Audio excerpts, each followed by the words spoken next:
Hey, I'm Alex Radcliffe from Board Game Co, and today we're doing a to-back or not to back. We're going to be diving into a bunch of crowdfunding campaigns, although it is a shorter week than usual, to the point that I debated not having the episode this week, but instead I decided, you know what, the ones we do have are slightly larger, so we'll just have a short, fast, 20-minute episode, and as usual, Board Game Co rules are whenever I say how long a video is going to be, double check down below, check how long it is, and see if it's like 4 times the length I said. But I'm guessing 20, maybe 25 minutes for this video, but let's go ahead and start it off. And starting off this week, we have a sponsor of the week, and this is going to be Geek & Son. Geek & Son is going to be Geek & Son, who makes board game tables in general. They have the Gwen table launching this week, so you should go ahead and follow this down below. Follow the link down below. I'll throw a sponsor link down below and all that. Make sure to follow that. But Geek & Son, they produce a bunch of board game tables. You can check out their website. They have a ton of game tables that they've done over the time. The Megan, the Archie, a bunch of different things. Well, as I say, Megan, Archie, and more. I don't know all the tables, but Megan, the Archie. The one we're launching shortly, though, is the Gwen. Gaming, hobby, dining.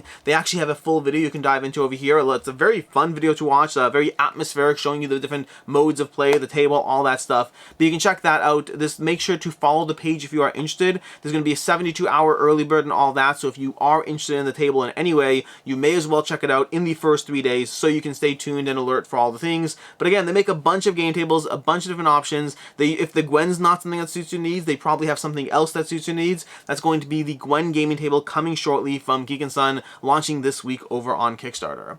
From there, we're going to dive directly into Cult of the Now. Cult of the Now is where I go ahead and take a look at an available game that you can get right now. Instead of looking at the crowdfunding campaigns that you have to wait, a year or two to get your hands on, you have to only rely on 2 or 3 reviews as opposed to having a ton of people who've gotten their hands on it and can tell you their experiences. Cult of the Now shows you that you can get great games now. And in fact, this one, Terraforming Mars Ares Expedition Crisis, this was actually available on crowdfunding before, so you can go ahead and pick this up at retail now in case you missed it on crowdfunding. And if you're looking at the price point and thinking, wasn't it more expensive on Kickstarter? Well, it was, but that was for like the full pack of expansions. This is just the Crisis expansion. For myself, having played all 3 expansions, to me the Crisis expansion is the one that most enhanced the gameplay. There were 3 expansions. There's Crisis and 2 others. I'm trying to remember what they were, because one of them I liked and I would recommend. The other one was kind of take it or leave it, and Crisis to me was the one that really enhanced it. It gave you a very solid cooperative and solo mode to approach Terraforming Mars Ares Expedition. But you can get that on Miniature Market for $19, and this is not a sponsor of the week. This is just reminding you that as much as I love crowdfunding, there's always retail options where you can save money and get something now, with more reviews out on the game. From there we launch into Board Game Adjacent. Board Game Adjacent with Dungeons & Lasers 5, World of Deuslair 5e. This is coming to you from Arkan Game Studios. Is it Arkan Game Studios or Arkan Studios? Arkan Studio, coming to you from Arkan Studio, who make a ton of things. They make board games. Their last one is a Heroes of Might and Magic board game campaign. They made Wolfenstein. They made a bunch of games before that as well. They made Master of the Universe. They have a bunch of games to their credit. And then they also have, they're very famous for their miniature lines as well. And now they're doing a miniatures campaign along with a 5e campaign. So combining both those together with 400 plus plastic miniatures, bestiary and RPG campaign, less than $1 per model when you get this. I'm not going to go through all the stuff over here. This is very much the Board Game Adjacent stuff, but they put out a bunch of, they usually have like a miniatures campaign every single year, if not more often. Sometimes being focused on terrain, sometimes being focused on miniatures, and this one's very much focused on miniatures and a 5e campaign as well. So lots of content, lots of miniatures, lots of ways to spend money, from as much as, spending as little as $89, or, well, not as little, but $99 on the campaign over there, all the way up to, $299, nope, $410 for the Game Master, and I'm not even sure if that's an all-in. I don't know if you can add to that or not. They have a little comparison of other miniatures, their own miniatures over here, different things you can check out, interchangeable parts and arms and all that stuff, so lots and lots of things going on. They got bases, they got arms, they have a ton of miniatures over here. If you're interested in this, check them out. I believe they have a fairly good reputation as far as their miniatures go. Arkan Studios, they make games and miniatures, and again, I think the miniatures are generally fairly well received, so check those out. That's going to be Arkan, that's going to be Dungeons & Lasers 5, World of Deuslair 5e. From there we go to game updates. There's going to be a minor update on Zombicide White Death. I will have a full should you back it on this campaign, but it's likely going to be with 2 days to go before the campaign ends, so I guess maybe next Sunday? Maybe next Sunday I'll do a full should you back it. We'll see. But either way, Zombicide White Death, $1.7 million raised. This one's definitely underperforming as far as Zombicide experiences, especially in the Black Plague ecosystem. Although, at the end of the day, between Undead or Alive, between Marvel Zombies, between all the various campaigns we've had for Zombicide, there's always that balance of, at a certain point, you keep tapping people out. Are you tapping people out faster than you're pulling them on board? And then what tricks can you do to kind of get people reinvested? Like get somebody who says, you know what, I know I have 3 Zombicides, but it's Marvel Zombies, so I'm going to go ahead and get that. That's one of the reasons it was one of the most successful campaigns. You take a very good IP, a good game system, you hook into people who already have the system. It's tricky when you put out a consistent game every single year to continue to drag people back in. That's why Marvel United campaigns have generally been like, you know, you had a large one, then you had a slightly larger one because you can brought the initial crowd, but then it starts going down. There's always this, you know, numbers game as far as these things go. But in the case of Zombicide White Death, there's also been people who are incredibly interested, and then people like myself who are partially confused by the thematic aspect. I touched upon this last week, and again, this is not a knock at all. At the end of the day, when I cover crowdfunding campaigns, I am doing so from the bias of my own personal, you know, what tastes align with my own, but that I am just one person is very much evidenced by one of the recent updates, in fact, because if you go to one of the recent updates we have is going to be, they had an expansion. Let's go and find it over here. Here we go. We have Teenage Mutant Ninja Turtles Zombicide Time Crash over here. Basically, they have an expansion that's adding the Zombicide Teenage Mutant Ninja Turtles, not as like a character pack, but a full-on expansion that has them, you know, turtles through time, jumping into the past, and invading, you know, ancient Japan and doing the winter and all that stuff, as you have tiles with pizza and the turtle setup camp in here. And that's like an expansion that, to me, on a personal level, I look at that and I'm like, wow, Zombicide has really jumped the shark over here. Not only do we have like medieval Zombicide that's really more like feudal, you know, feudal Zombicide as opposed to whatever, and like ancient Japan and Chi and all these things with like, you know, half-dressed zombies in the winter. So like already it feels like a disconnect to me, and then you throw in turtles in time and I'm like, wow, it's jumped the shark. But then a lot of people were like, okay, come on, you got me. Fine, I'm going to go ahead and back this game. I was out until now, but now this is the thing that hooks me in. At the end of the day, tastes are subjective, which is obvious. It's a no-brainer. But it's so interesting to see the binary taste that this particular campaign, that Zombicide White Death has inspired. I am like almost certainly still getting this campaign over here, but that's because I want to try the different modes, and also because my kids do like Teenage Mutant Ninja Turtles, but like they have pushed me, like this game has to be good. I am not pulled in by the theme. If anything, I'm pushed off by it. If it wasn't for the changes in gameplay, I'd be out over here. But again, I'm just one person. None of this is said to be a complaint against the campaign. As long as the people are spending $1.7 million, they have a target audience, and that target audience is still interested in what's going on here. And by the way, to their credit, the sculpts in this campaign do look amazing. Like, once you get over, at least for myself, once I get over the thematic disconnect, the sculpts in this campaign absolutely look amazing. They do even the turtles. I'm not a TMNT fan in the slightest, and I think the sculpts are a great combination as far as the feudal, you know, Asian style combined with the TMNT and all their characters. So a lot of good things, but also just, to me, thematic fusion of just different things happening in this campaign. And yeah, that's kind of what we have over there. Past that, we have some more optional buys, and again, we'll do a full should you back it later. Well, I'll probably end up rehashing all these things, but hopefully with a little less craziness. But anyways, we have Eternal Empire. It's going to be a Chi-based expansion. I may have talked about this last week. I don't remember if they had it out yet, but it's going to introduce the element of Chi, and you're going to have these Chi statues, and these abominations are trying to destroy the Chi statues in the game. We're going to have the Crossfire Pack, which introduces ranged zombies and all that. We have the Warlords of the Rising Sun, which is going to give us a bunch of heroes and abominations. We have Warlords of the Middle Kingdom, which again, a bunch of heroes and some abominations, and then the Berserker Walkers, which are kind of like the long dead walkers from Undead or Alive. You need a melee action to take them out. So far we at least have 2 walker types, and you compare them to other Zombicides. You know, we have Undead or Alive that had just, you know, the long dead walkers, and then we had Marvel Zombies, which I believe just had the shooter walkers. So at 2 walker types, we're already above the last Zombicide systems, but well below what we've seen from Green Horde and Black Plague, and I'd still love to see more, but I don't know. We'll find out. Either way, oh, and then Frost Days. They also released Frost Days, so you can check those out. But those are some quick updates. A lot of optional things, a lot of additional things you can spend money on, and we'll talk about it more in a full should you back it on probably Sunday. From there we go to the Royal Limited, a Scott Alms Simply Solo Wallet game. This starts our, like, 5 new campaigns. We don't have a lot over here. We have 5 new campaigns. We have the Royal Limited from Button Shy Games. A game that, as usual with Button Shy Games, this is in the Simply Solo line, so specifically designed for a single person, from Scott Alms, and it's a game where across every round of play you're going to be drawing cards, and you're going to be trying to play these train cards, playing cards either as trains to continue to add them to your train by discarding cards to pay for their ticket costs you can see over there, or playing them as passengers. You can see how a train kind of has a passenger, a ticket or whatever it is, and the train card, and if you slot it sideways, you can play it into the train, trying to match the symbol or the value over there on the card, and then doing the train's ability. You're also going to have VIP passengers as well you're trying to slot in. There's only 2 per game, and you're doing all that trying to, like, you know, score as well as you can throughout the game. So it's another Button Shy Simply Solo line, along with Fishing Lessons, along with Unsurmountable. I think Fishing Lessons was Simply Solo. I don't know. They have a bunch of these. Ugly Griffin Inn, Lonely Island, Food Chain Island. They have a bunch of these things. Lonely Island is a different thing entirely. Food Chain Island. They have a bunch of these campaigns. 2,000 backers, $54,000 raised. as usual with Button Shy games, they don't usually hold their value, but they are the cheapest place to get the game if you are interested in this. So if you're interested in the game, I would recommend getting it here on Kickstarter as opposed to waiting, but also this price point and shipping just does mean that, practically speaking, these are games that you usually do not get your money back on.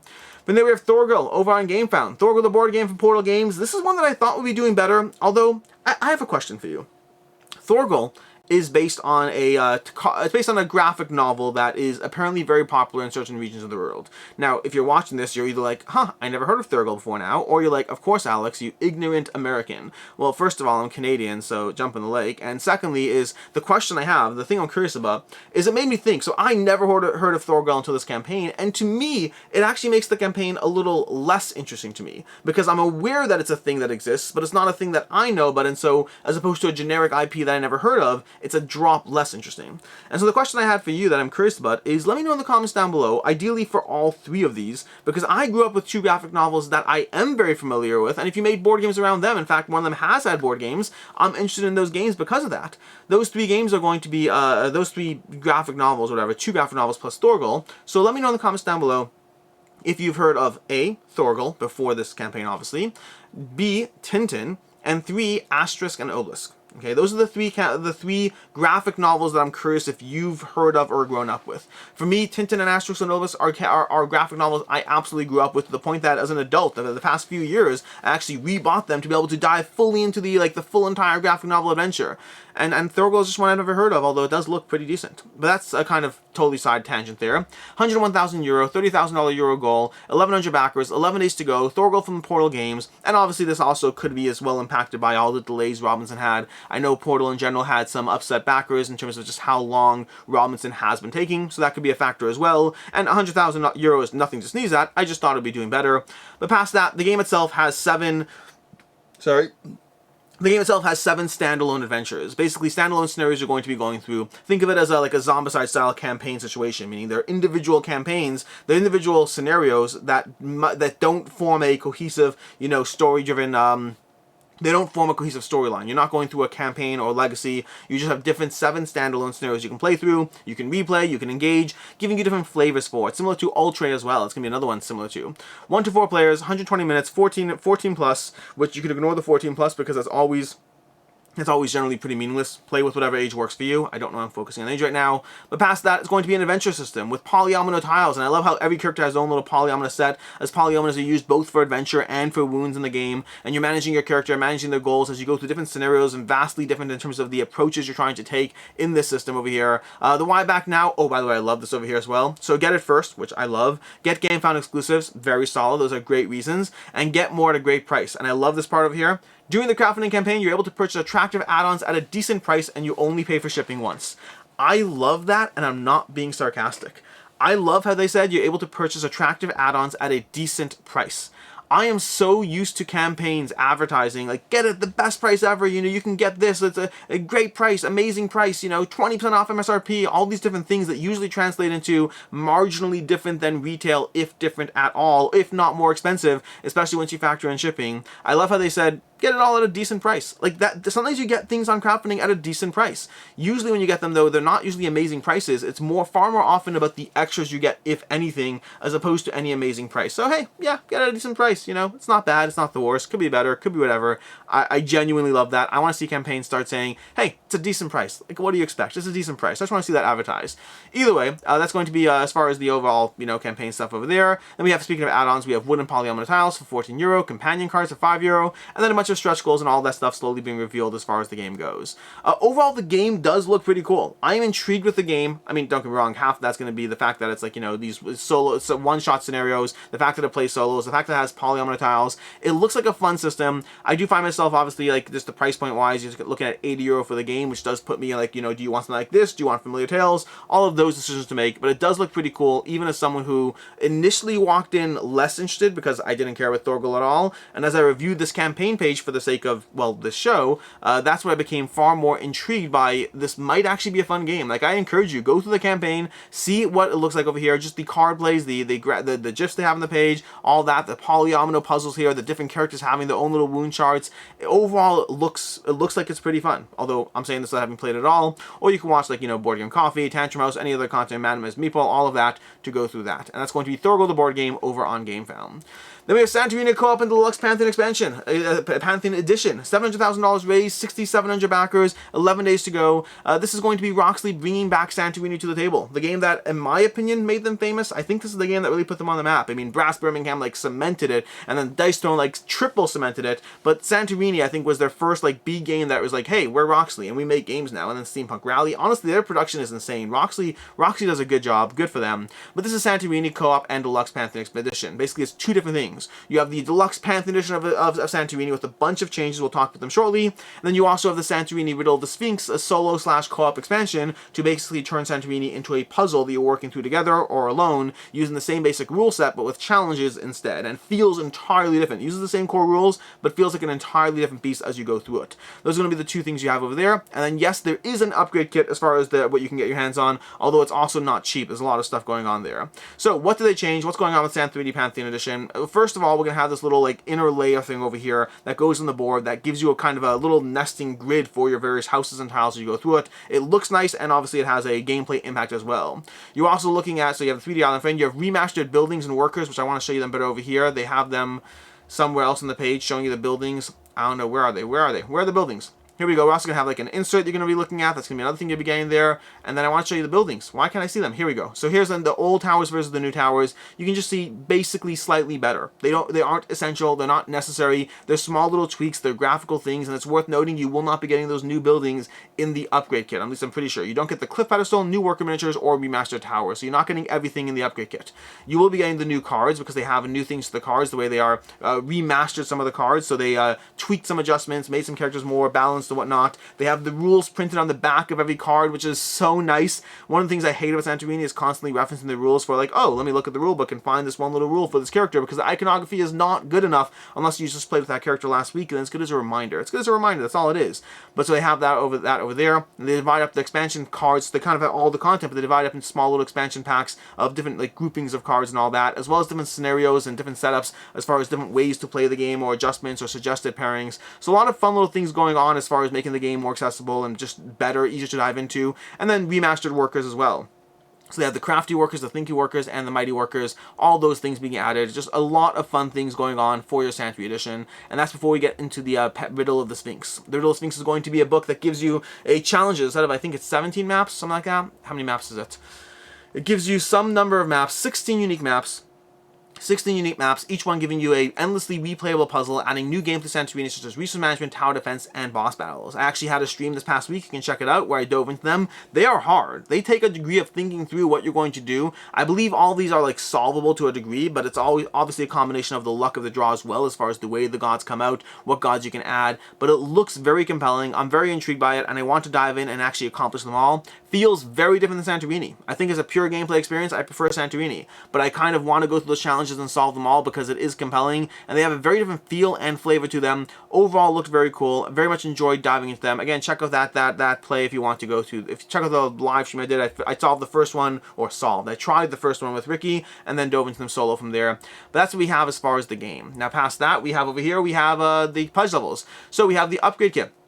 $49 for the Santorini Pantheon upgrade kit. We have $49 for the Riddle of the Sphinx expansion. We have $66 for the Santorini Pantheon edition. We have $94 for the upgrade kit plus Riddle of the Sphinx. And then finally, we have $111 for Pantheon edition plus Riddle of the Sphinx, which is not cheap. That is a lot of money for a game that you could potentially find for like 20 bucks on like online or Target or whatever, because Santorini is a game system that has frequently been available for sale. The original Santorini was around 60 bucks, 70 bucks when you first got it on Kickstarter. I remember the first time I saw it, I was like, this was when I was first like kind of getting hooked on some crowdfunding games here or there, but had yet not fallen down the rabbit hole. And I was like, do I really want to spend $60 on a game that, like, is it worth it? It looks like a fun little abstract with powers and abilities, but will it work for me? And it's been like, I don't know, when was Santorini on Kickstarter? Because however long it's been on Kickstarter, it's been in my collection the entire time. I have the original pledge that I backed, and it's a game that I absolutely, it's like not many games that I hold on to for that long, so I'm very happy with that purchase. As far as the should you back or should you not over here, it's hard to say, because ultimately, you're going to be getting the deluxe version over here, which is not going to be readily available, but there may well be a, retail version of this game, and then that may affect the pricing. The original Santorini held its value fine at first, until suddenly they had the Spin Master version, or I think it was Spin Master, but they had the cheaper version that was suddenly available in Target everywhere and easy to get your hands on, or Walmart, this, that, and much cheaper, and so that absolutely affected the secondhand market in Santorini. It went from being a deluxe game that people were able to get their money back if it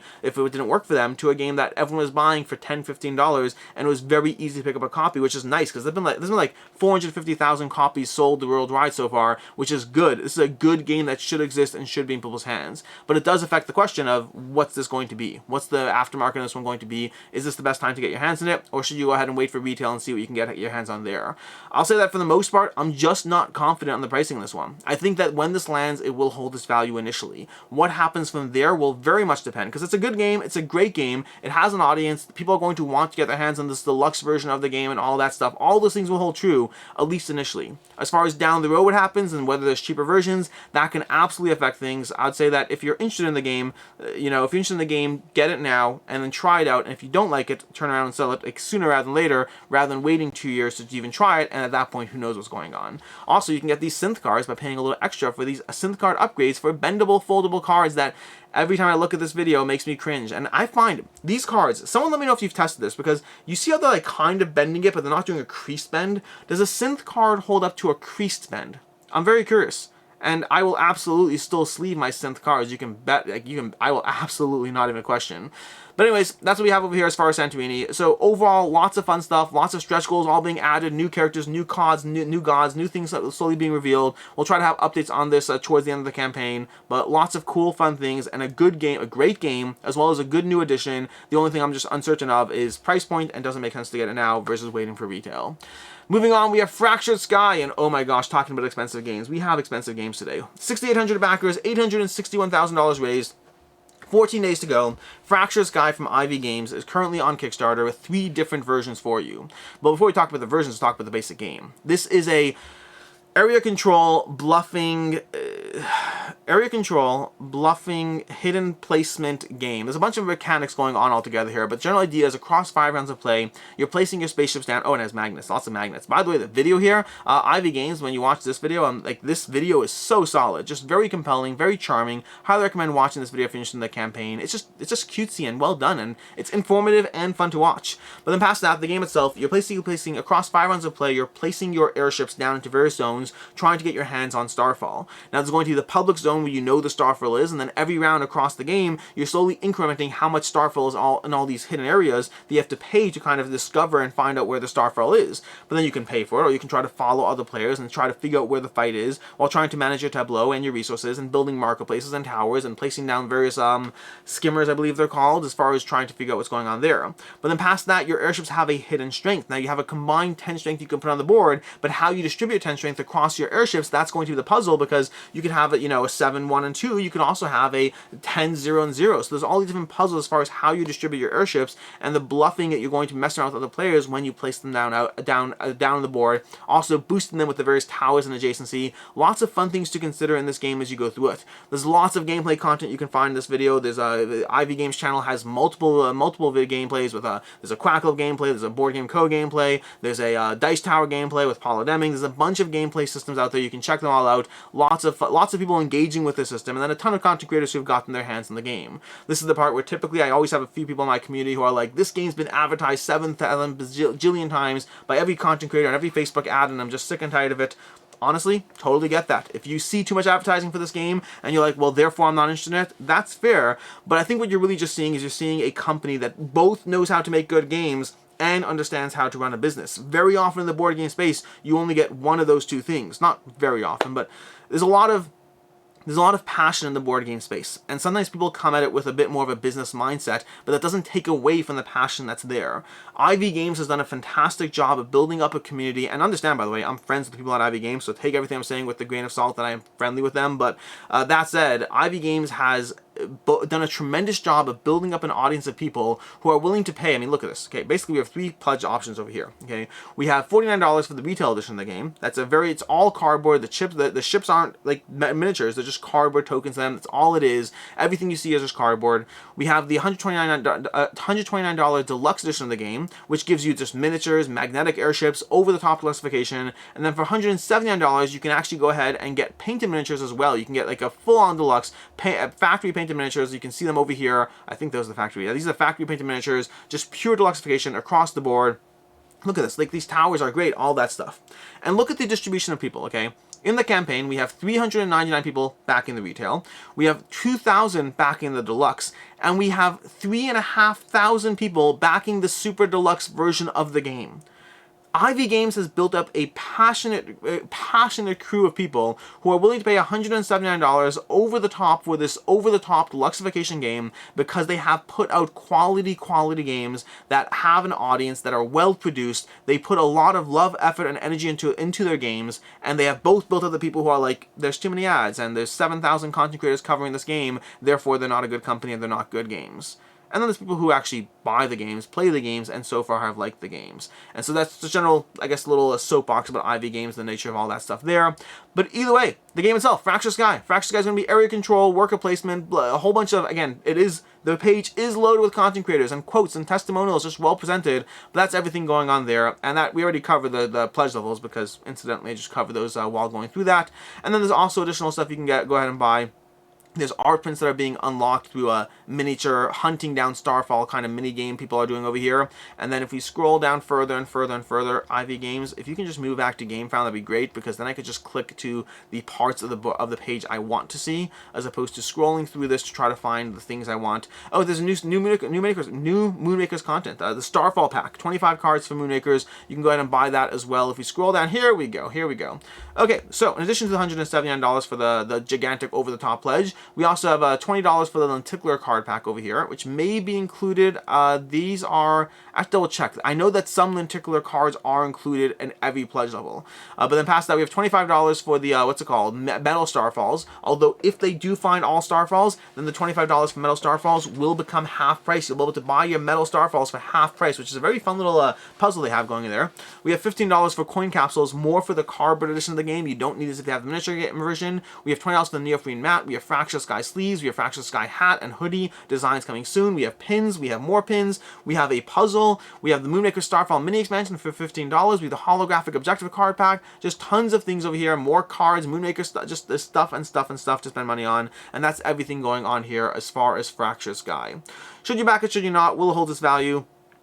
Short version is likely yes. In general, Ivy Games games have had limited availability outside of crowdfunding, and that means that because of the limited availability, they generally just, and they talk about this in the campaign and the video as well, but the limited availability does mean that overall the games have done a good job holding their value, because they are well liked by enough people. And not all the games have worked for me in the past, by the way. Mythic Mischief, by far my favorite. Moonmakers I love, but I specifically love it with the expansions. I think the expansions really enhance it.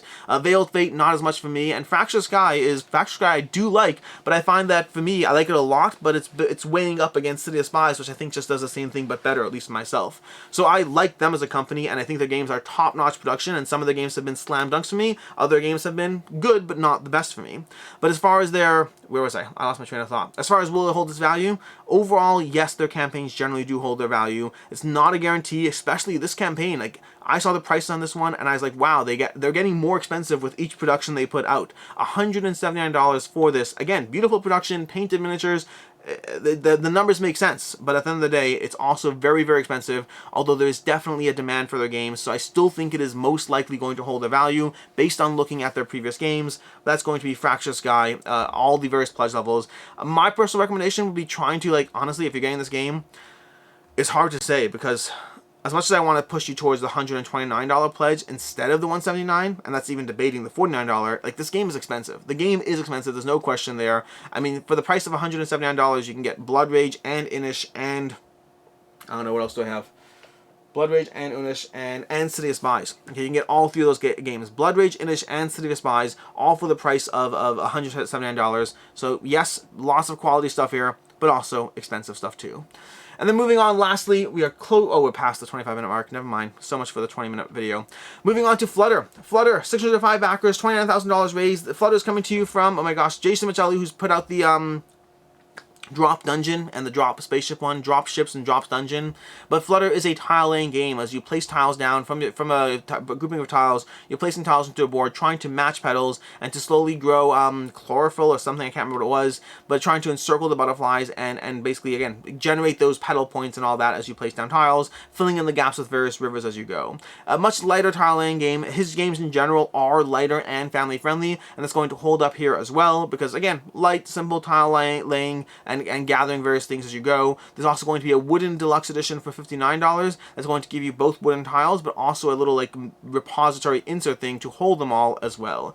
That's going to be what we have over here. So a $29 pledge and a $54 or $59, but $54 for the limited. The first 500 backers are going to get fit for $54 instead for the wooden edition of the game. That's what we have here. As far as should you back or should you not, will it hold its value? Usually not with their games. Not always a guarantee. The wooden edition maybe. The regular retail edition almost certainly not. So if you do want this one, I mean, the cheaper option is to just get the regular one, which I probably would recommend. But if you do get the wooden one, that has a slightly higher chance of holding its value. But I'm skeptical it would. I just don't think there's a ton of demand for this game. I think it looks fine, but I don't think it's got a, again, you know, how many backers we have? We currently have 600 backers. That's totally fine, but I don't think there's an absolute ton of, you know, attention there.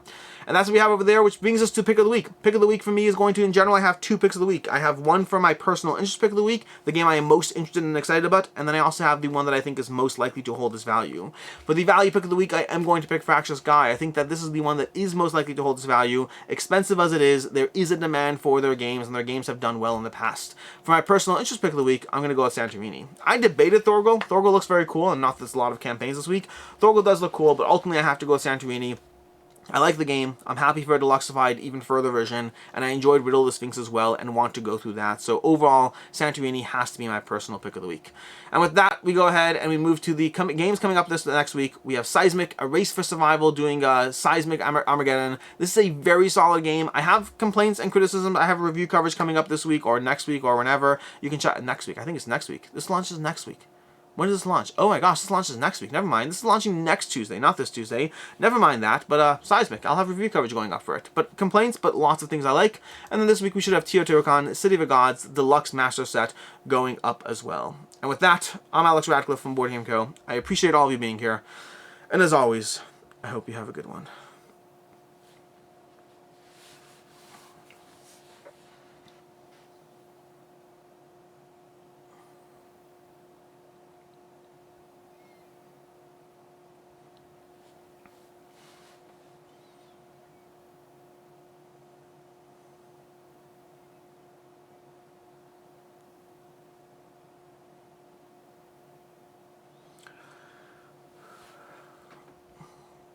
A doctor fell into a well and broke his collarbone. Doctors should tend to the sick and leave the well alone.